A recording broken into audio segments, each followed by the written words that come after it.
everybody, welcome to School of Scarlett. Today I have another message for you. So I'm excited about today's message. It's a good and fun one. Today's message is all around sacred union. So if you've been wondering anything about relationships, or maybe you're in a relationship, maybe you're married, this relationship video is for you. So today's message is really going to kind of let you know from an intuitive message what your highest self wants in terms of a relationship. What is it that we all really need and desire? Relationships can be very confusing. At times we think we want one thing and then it turns out to be that we want something different. So what do we really want in relationships? So oftentimes the relationships start for a lot of superficial reasons. We, might be attracted to someone's physical appearance, and then we are attracted for that reason. And then maybe we might be attracted to someone because of the things that they do, the hobbies that they're into, maybe the lifestyle that they've built for themselves. It could be lots of reasons, but it's never really a lot of times the real, true, authentic self. So what I'm talking about here today in this message is about the true nature of what your soul is seeking in another. So what your soul is really truly seeking in another is not, the best physique, is not, someone that has a lot of fancy cars, or, a nice big house, or, a spouse that looks like a supermodel that just jumped off a magazine cover. It's not about that. What your true self is truly wanting is naturalness. So over time, when you're in a relationship, you will begin to experience this and you'll begin to kind of evolve in your relationship. And sometimes, and a lot of times, sadly, this is when relationships fall apart, when we evolve. So I'm going to be talking about that here today. Today, I wanted to kind of go backwards a little bit. I originally started this channel after a twin flame journey. A twin flame journey is something kind of complicated, and I don't like to go into it a whole lot because I think there's just a lot of misconceptions around it. But essentially, your twin flame is a mirror for you. Your twin flame is someone that is mirroring to you your authentic true self and is creating a space for you to be safely who you are, and really uncovering and releasing those aspects of you that you've hidden, making it okay for you to be your true authentic self. So when I experienced my twin flame journey, I was with someone that loved everything about me. And it wasn't something very natural in the beginning. It seemed very strange to me because, I was used to relationships that evolved, that started at a certain point and, grew. And then there was those highs and, the honeymoon period. And then, maybe some stabilizing of the relationship. But in a twin flame journey, it really starts off very, very strong. So as soon as I met this person met me in my soul and could mirror to me a lot of the aspects of myself that I wasn't accepting for myself. And he brought them out to show me how beautiful they were and really amplified those for me so that I could love those aspects of myself and really come in union with all of myself. So the true thing that we are searching for in being in a relationship with someone else is truly to be able to be who we truly are in every aspect of ourselves, to be that goofy self of ourselves, to be, that really deep part of ourselves, to be really that sexual part of ourselves, to be able to express all aspects of ourselves safely and be loved in that. So in order to do that, we really have to have tapped into the unconditional love within us. If we are not accepting ourselves as we are, how can another accept us? So this is where that concept comes that we have to love ourselves to love another, right? But oftentimes, if we meet the right person, if we're in a sacred union with someone that is expressing their love to us and seeing the beauty in those aspects of us that we don't find beautiful, maybe we don't like our nose or something like that, and we find someone that really loves our nose and, really talks about how much they love our nose, or they play with our nose, or they talk about it, and it really begins to soften us to the fact that we don't love our nose. We begin to be able to love it because the person that we love loves it so much. So oftentimes we can find someone that can kind of help us with that, but essentially we have to do a lot of the work ourselves. We have to love ourselves and really see that every aspect of ourselves is beautiful.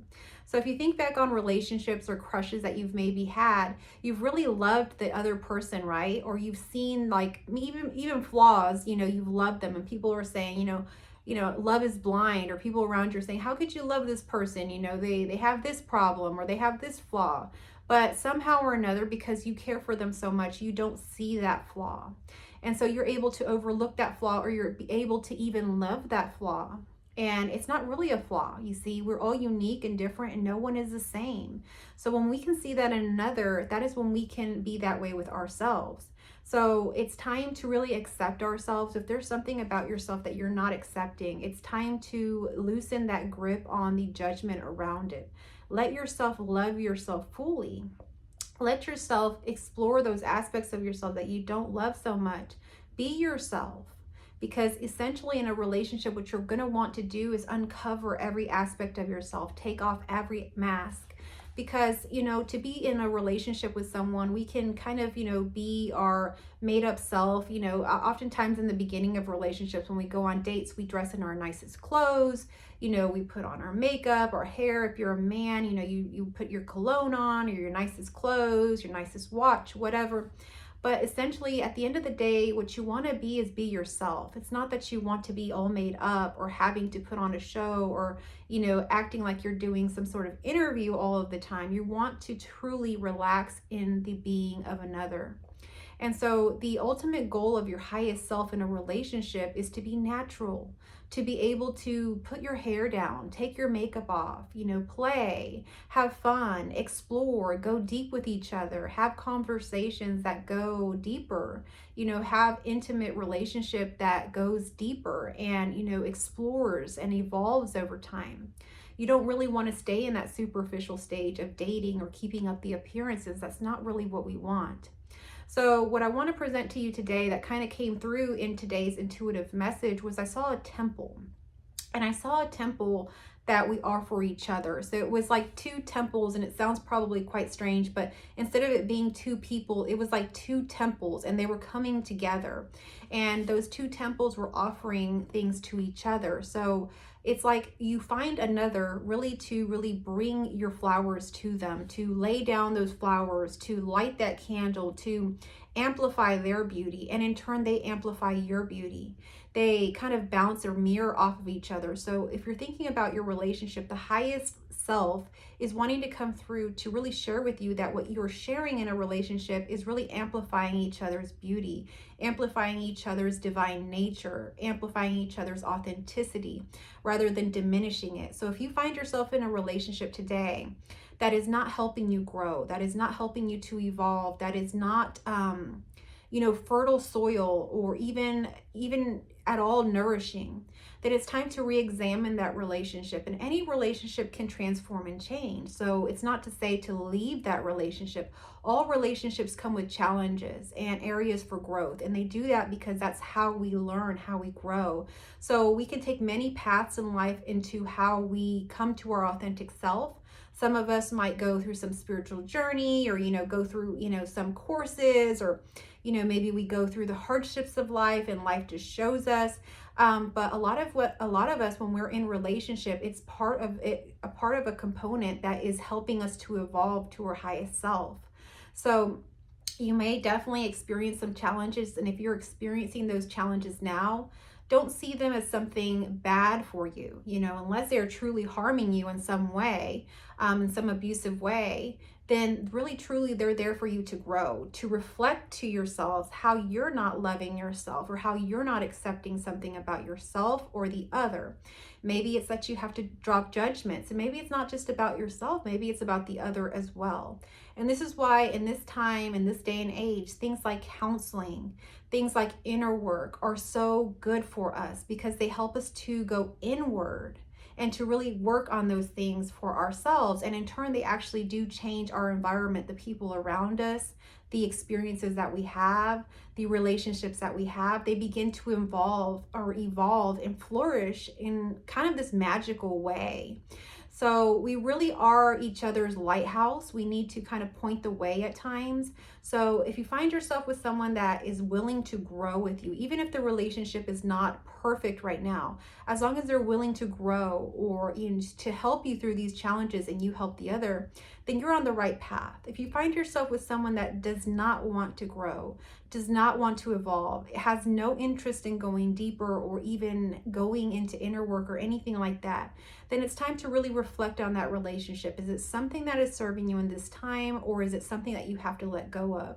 At times, there's things that we have to let go of because there's something greater waiting for us on another timeline. You see, there is always a different average or different version of yourself that is coming to you.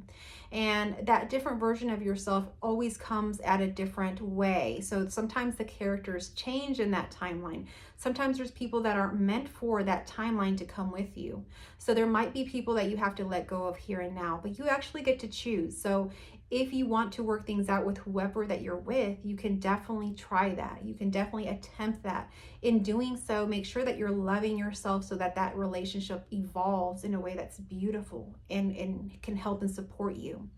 So that's what this is all about in relationships and sacred unions. It's really about finding the other that you can truly find perfect, that you can truly find so beautiful. Yes, they may have all kinds of flaws. The world may say, oh, that person has this problem, or, your family may say they have this or that problem or this or that, but you see them as perfect. You see them as beautiful. You begin to evolve the way that you see about them. And so my twin flame really taught me this, and not in a way that, we sat down and learned about it, or that, he had to show me anything. The way that I learned this through him is just in his reaction to me, and how it helped me to evolve, and how it helped me to reflect how I treat others. So when I first met him, like I said, it was something magical, out of this world, where he was able to reflect to me everything that I didn't like about myself. And it made me feel uncomfortable at first. But after a while, after I began to also love that about myself because he loved it, it was a permission slip for me. I began to feel free. So life and love really isn't about controlling another, isn't about controlling our reality. It's about releasing control, loving it. And in turn, we experience liberation. We experience freedom to be who we are truly and authentically, without having to put up these masks, without having to play these games, without having to be something that we're not, or hold up the appearances of something. We can at all times be any version of ourselves and truly feel loved and supported. And so that's what the highest version of our relationship or sacred union should look like. So I hope that you will find that sacred union in another, because when you find another person that you can have this sacred union with, everything amplifies. Your life amplifies. You begin to have more experiences because you're dealing with another, and the other has other interests, has other, goals, other dreams, other desires, and you begin to have this life of expansion. A lot of times people think that being in a relationship or a marriage is limiting, is oppressive, is somehow taking your freedom away from you. But it actually expands your freedom, expands your world, because now you're doing things that they also like to do, and you're doing things you like to do, and you're doing things you never thought you would do. And it expands you in ways that you never would have thought or known how it could do that. You see, we can't be in our own mind. We are not just an island. We are interconnected to everything. And when we experience a partner, a sacred union with someone, we begin to experience the beauty of being with another. So I hope that this message found you well. I hope that it resonated with you. I hope that you will come back. If you are new here, subscribe to my channel. I am putting out daily messages that come through intuitively and authentically, which is very rare in a lot of channels right now.